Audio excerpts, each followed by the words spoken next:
بسم الله الرحمن الرحیم.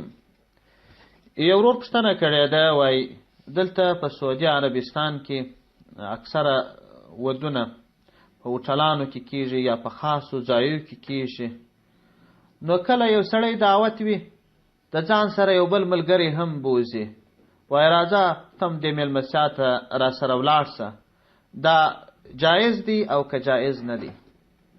د دغه ورور د پوښتنې په جواب کې باید ووایم چې دا نه دی جایز.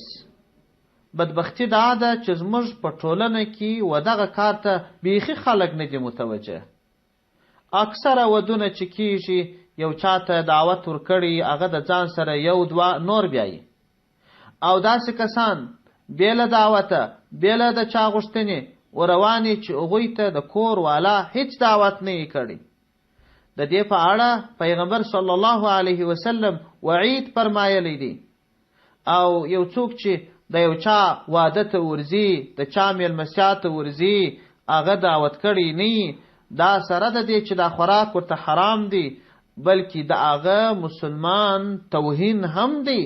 ځکه یو سړی دوه درې پنځه چې بلابود ورسي، نو هغه چې کم میلمانه راغوښتي هغه خوراکه د هغه میلمنو بس نسی، هغو ته دی کم راسي، هغه ته د توهین وسي. نو لہذا د دې څخه په کلکه ځان ساتل پکار دي. پیغمبر صلی الله علیه وسلم فرمایي وای ومن دخل على غیر دعوة دخل سارقا وخرج مغیرا.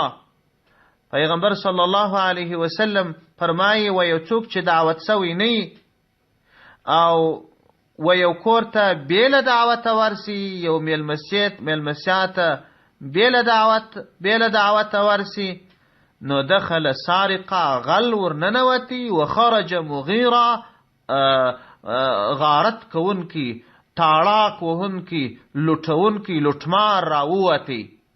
نو دا لوټماری ده، دا غلا ده، دا د مسلمان توهین دی. په کلکه باندې د دې څخه ځان ساتل پکار دی. السلام علیکم ورحمة الله وبرکاته.